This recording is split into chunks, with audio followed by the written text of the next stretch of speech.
Hi friends, எல்லாருக்கும் வணக்கம். Welcome to Mrs Komu channel. நம்ம சேனலில் ஃபீடிங் டிப்ஸ் பார்த்துட்ருக்கோம். இன்றைக்கி நம்ம சேனலில் ஒரு முக்கியமான இன்க்ரீடியன்ட் பார்க்க போகிறோம். அது வந்து நாட்டு மருந்து கடையில் கிடைக்கக்கூடிய ஜாதிக்காய், மாசிக்காய். இந்த ப்ரௌன் கலரில் இருக்கிறது வந்து ஜாதிக்காய், இந்த மாதிரி முள்ளு முள்ளாக இருக்கிறது மாசிக்காய். இது ரெண்டும் நாட்டு மருந்து கடையில் கிடைக்கும். இதை நம்ம வாங்கி குழந்தைங்களுக்கு இளைச்சி கொடுக்கணும். தாய்ப்பாலில் இளைச்சி கொடுத்தோம்னா குழந்தைங்க வந்து நல்லா பால் குடிக்கிறதுக்கு அவங்களுக்கு ரொம்ப ஈஸியாக இருக்கும்.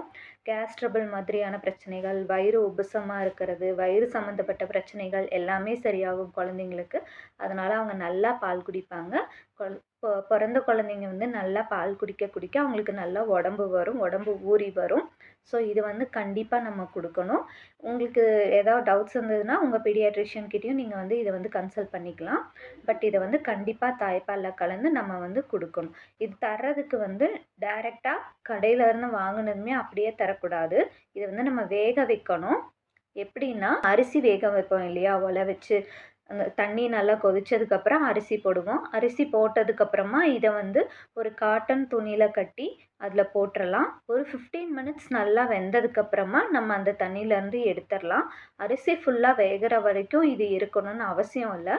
15 மினிட்ஸ் இருந்தால் போதும். அந்த மாதிரி வெந்ததுக்கப்புறம் இது நல்லா ப்ரௌன் கலரில் இருக்கும். இப்போ இதை நம்ம தேய்ச்சோம்னா ரொம்ப ஹார்டாக இருக்கிற மாதிரி இருக்கும். அதுவே வேக வச்சதுக்கப்புறம் தேய்ச்சோம்னா அது இளைக்கிறதுக்கு ரொம்ப ஈஸியாக இருக்கும். எதுவாக இருந்தாலும் நம்ம தாய்ப்பாலில் கலந்து தான் தரணும். ஸோ தாய்ப்பாலில் கலந்து நல்லா இளைச்சி நல்லா கலந்து குழந்தைங்கள குளிக்க வச்சதுக்கப்புறமா இதை கொடுத்துட்டு அதுக்கப்புறமா நம்ம தாய்ப்பால் கொடுத்து தூங்க வைக்கணும்.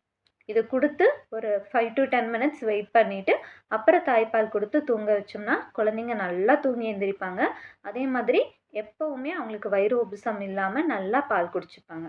ஸோ இதை கண்டிப்பாக வந்து நீங்கள் ட்ரை பண்ணி பாருங்கள். இதில் ஏதாவது டவுட்ஸ் இருந்ததுன்னா எனக்கு கமெண்ட் பண்ணுங்கள்.